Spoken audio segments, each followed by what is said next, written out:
Ibabahagi ko sa inyo ang mga sign, markers na nagtuturo ng distansya mula po doon sa nakatriangle na mga punong kawayan at nakatriangle na punong kahoy.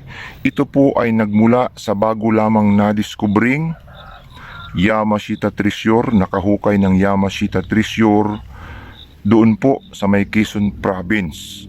Anong sign, anong markers ito na kung saan nagtuturo po ng direksyon layo mula po doon sa nahukay na kayamanan, mga gold bars, no?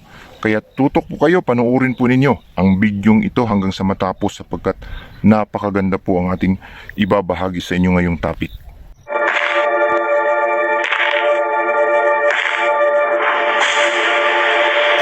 Welcome treasure hunters all over the Philippines. Welcome to my channel. Naniniwala ba kayo sa kasabihang ang naghahanap ay makakatagpo?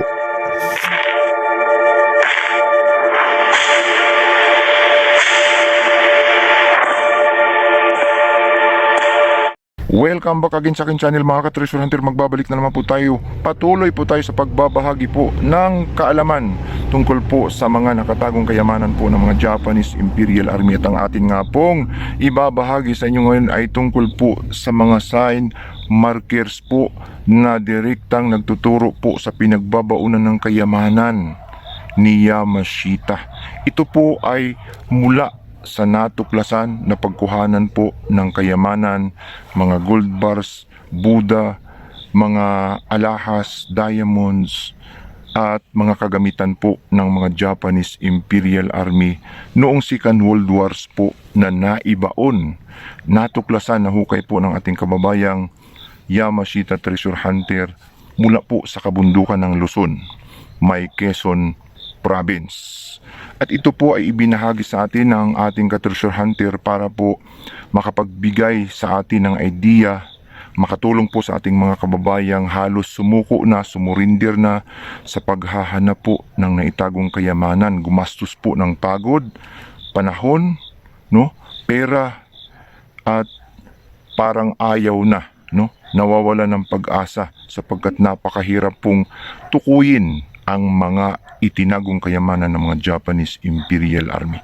So ito pong ating ibabahagi sa inyo ay galing po sa natuklasan na pagkuhanan ng mga gold bars at iba't iba pang mga kayamanang ibinaon ng mga Hapon dito po sa kabundukan ng Pilipinas, at parte po ito sa kabundukan ng Luzon na kung saan nadisenyo po ni Lieutenant General Masaharu Huma na bilong po sa tinatawag na Japanese Imperial Army na under po sa command ni General Tomoyuki Yamashita. So although ito po ay disenyo ni Lieutenant General Masaharu Huma, ibinaon po niya ito gamit ang mga prisoners of war, gamit po ang mga sundalo ng mga Japanese Imperial Army kasama ang mga bihag.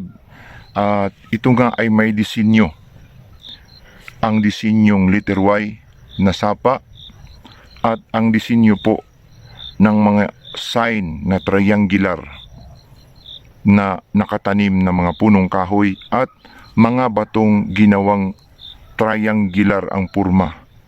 Bilang palatandaan po ito sa itinagong kayamanan ng mga Japanese Imperial Army.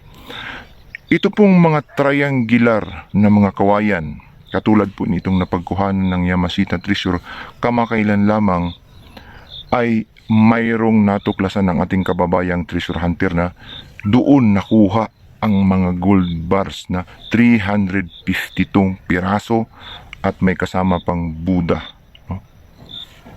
Anong mga sign, markers ang posibleng nagtuturo ng direkta doon po sa direksyon na kung saan po nila nahukay yung Yamashita Treasure? Bukod po sa metal detector na nakatuklas doon po sa kanilang nahukay, ay mayroon pang isang sign na nagbigay sa kanila ng clue, hint. Ito po ay napakahalaga na ating malaman sapagkat ito ay common na ang mga Japanese Imperial Army na naglalagay nagtatanim ng triangular na mga punong kawayan or mga punong kahoy or mga batong triangular, ay nilalagyan sa gitna mga hanay ng bato, mga boulders, mga animal characters na kung saan nagtuturo ng direksyon, direkta po doon sa pinagbabaunan ng Yamashita Treasure. Atin po itong i-share sa inyo para po makatulong sa atin pong mga kababayan, no? At ito ay voluntaryong ibinahagi sa atin ng atin pong ka-treasure hunter ang kanya pong kaalaman tungkol po dito sa kanilang natuklasan, no? Naaawa po sa atin bilang ang mga kababayan natin ay halos maubusan na ng lakas, nagkasakit na, nawala na ng pera. Kaya ito na siguro ang daan para po mabuksan ang mga kaparihas nitong mga sikretong nakatriangle na mga punong kawayan at nakatriangle na mga punong kahoy or mga bato. So, ang mga sign na ito ay tandaan natin, no, ay isang uri ng animal character, no? Isa pong uri ng hayop na kalimitan ay parang hugis buwaya, hugis baboy, hugis pagong, at ang kanya pong ulo ay nagtuturo ng direkta doon po sa itinatagong kayamanan. Ngunit gaano kalayo? Sapagkat kahit alam natin na doon siya nakaturo, ay hindi natin alam kung gaano ito kalayo, no? So ito pong natuklasan ng ating kababayan ay very interesting sapagkat ito po ay parang baboy ramo, no? Na nandoon po nakasama, nakapatong lang doon sa may mga sign markers sa may triangular na punong kawayan o sa treasure site. Ito ay nakadirektang nakaturo yung kanyang nguso, no? Yung nguso pala ng isang uri ng animal character o baboy ramo or baboy o kung ano pa mang hayop ang ginawang pointer ng mga Hapon ay malaking rules. Malaki po ang ginagampan ng papel para po matukoy ang distansya. Kapag mahaba po ang distansya o mahaba ang nguso ng sign markers, ang ibig po palang sabihin nito ay malayo distansya po ang Yamashita Treasure at kung saan po nakaturo ang kanyang nguso, hindi ang mata kundi ang nguso, ay doon pala ang direksyon ng paghuhukayan. So, ang layo ay depende sa nguso. Kapag mataas ang nguso, ito po ang nadiskubre nila, mataas ang nguso ay umabot po ng 50 meters ang layo mula po sa nakatriangle na punong kawayan. At doon po sa pinagbabaunan ng Yamashita Treasure mga gold bars ay wala pong sign, no? Wala lahat. Putik lang, lupa lang.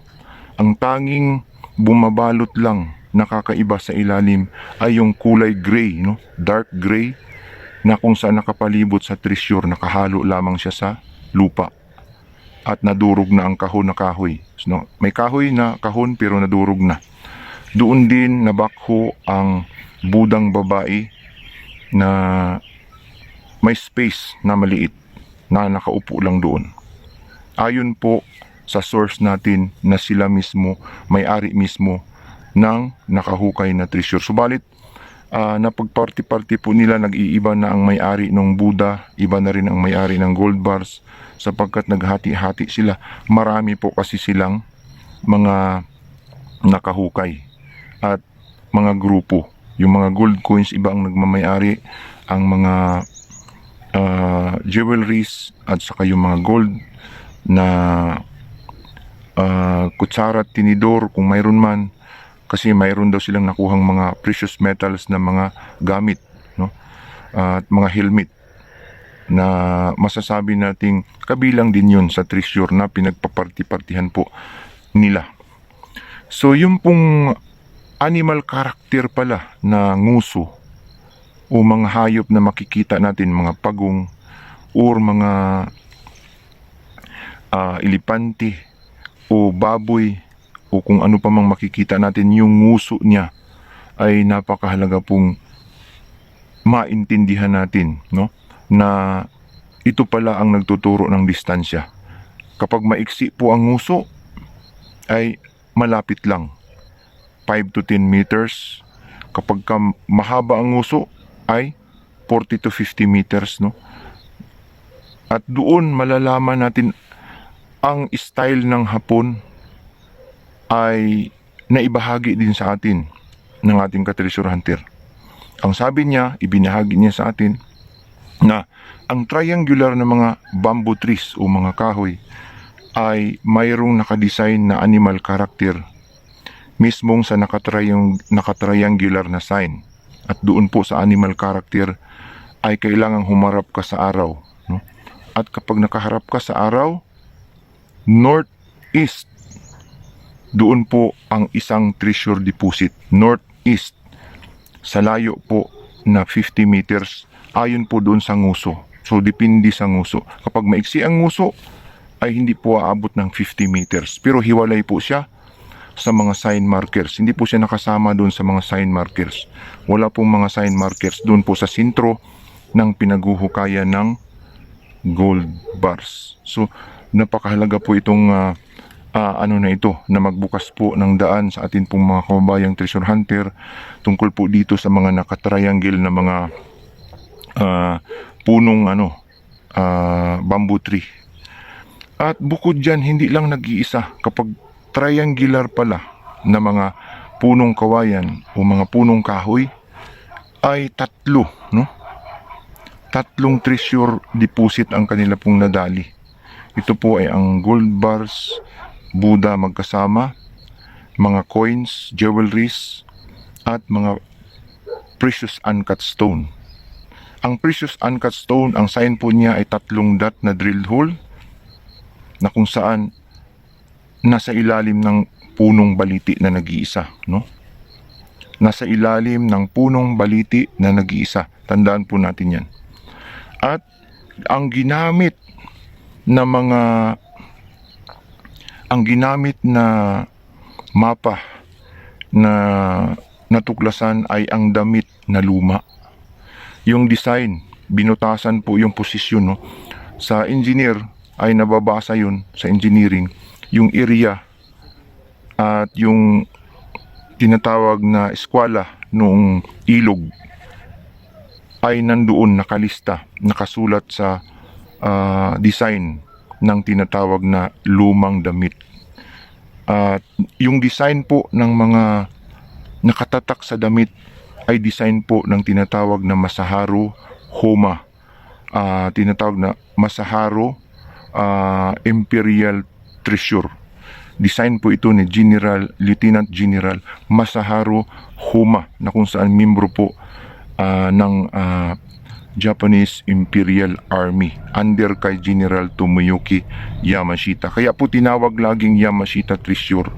Kahit na iba ang general ang nag-design na engineer, subalit under po kay General Tomoyuki Yamashita, kaya tinawag po ang lahat ng treasure sa buong mundo na Yamashita Treasure. Yan po ang dahilan. Kaya sa mga nagsasabi, idagdag natin, bakit daw puro Yamashita Treasure? Sapagkat ang lahat po ng nagbaon ay under po sa command ni General Tomoyuki Yamashita. Iba man ang posisyon, iba man ang engineer, iba man ang mga generals na nagbaon, subalit under pa rin sa utos ni General Tomoyuki Yamashita, na kung saan nabigyan ng basbas mula po sa emperor na si Emperor Hirohito. Kaya napakahalaga pong malaman natin ito. So yun nga, no, naibahagi na natin sa inyo kung paano malalaman ang distansya, no? Humarap tayo sa araw kapag nakita natin yung parang mga animal character, kung saan siya nakatingin, saan yung nguso niya, yung tulis ng kanyang nguso, mahaba ba ito, maiksi, yun po ang distansya ng paghukayan. Anong lalim? Yung pong nakuha nila ay big deposit. Ang lalim ay 120 feet. 50 meters away and 100 20 feet. Yun po ang nakuhang Yamashita treasure. Walang sign kung ano paman maliban na may tubig sa ilalim. At doon sa ilalim, ang kasama po ng gold bars ay dark gray na parang putik na malansa, mabaho. Iba po ang layer sa itaas, natural lang na lupa, walang mga markers. Sa ilalim ay parang dark gray. Tandaan po natin ito sapagkat ito po ay napakahalaga sa paghahanap po ng itinagong kayamanan ng mga Japanese Imperial Army. So, ang kanila pong hukay ay pakanal, no? Kapag may backhoe pakanal, mas maganda. O mayroon ding parang bulaklak yung ibang style para po maalis yung lupa saka na makapag metal detector. Kasi pag mataas pa yung lupa, baka hindi naman aabuti ng metal detector. Kaya pagka humukay ng humukay at manipis na lang ang lupa, malalim na, pwede nang gumamit ng metal detector para mahagi po ang metal sa ilalim. Sapagkat kahit naman high-tech ang ating gamit, hindi pa rin mapinpoint sapagkat scattered minsan, no? Hindi eksakto minsan kahit nalalaman ng scanner na mayroong gold sa ilalim pero minsan hindi napipinpoint ng direkta sa ilalim. Yun po ang problema doon. Kaya napakahalaga po ang guide na ito. Ito pong ating ibinahagi sa inyo. So hanggang dito na lamang po, sana po ay nag-enjoy na naman kayo sa isa na naman pong napakagandang topic natin pong ibabahagi sa inyo. Tayo po ay nagpapasalamat sa lahat po ng ating mga taga-subaybay, mga haters, mga subscribers, mga bashers. Kahit nagbabas kayo, patuloy pa rin kayong sumusuporta sapagkat kayo po ay nanonood sa aking mga videos. At hindi po natin kakalimutan, tayo din po ay nagpapasalamat sa nagbigay po sa atin ng kaalamang ito, no? Nagbahagi po sa atin ng bidyong napanood natin doon po sa mga videos na nagsilabasan ng Yamashita treasure. Hindi po gawa-gawa ito. Ito po ay totoo talaga. Subalit mahirap po kasing sabihin ito ng direkta sa inyo sapagkat kahit na malaman ninyo itong totoo man ito ay wala namang maidulot sa inyong mabuti sapagkat hindi naman ninyo kilala at higit sa lahat wala naman tayong kontak sa kanya maliban na lamang na ipinadala lang sa atin ito pong mga video at larawan. So maswerte pa rin tayo sapagkat nabahagian tayo ng mga impormasyon tungkol po dito sa Yamashita treasure. Gaganahan tayo na totoo pala ito, mayroon pala talagang nakatagong sikretong kayamanan. So hanggang dito na lamang po. Maraming salamat po uli. Ito po ang inyong ka-treasure hunter na nagsasabing kapag tayo po ay naghahanap, tayo ay siguradong makakahanap.